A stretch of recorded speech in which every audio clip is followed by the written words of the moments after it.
Здравствуйте всем!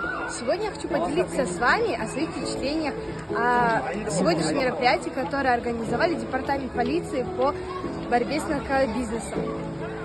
Сегодня я узнала, что у нас в городе есть очень много красивых мест, очень много исторических историй, очень много красивых картин, их очень много. Спасибо нашим организаторам за это мероприятие.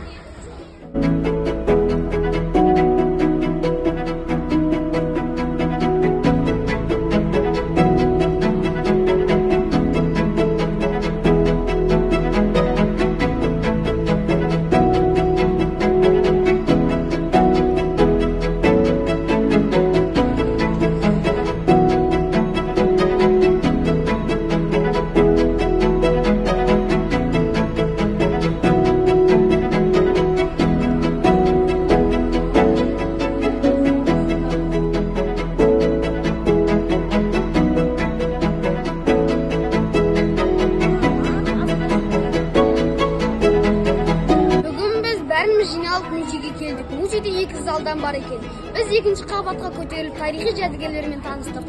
Бұл жерге әкелген полиция департаменті есірткіге қарсы басқармасына көп рахмет айтамыз.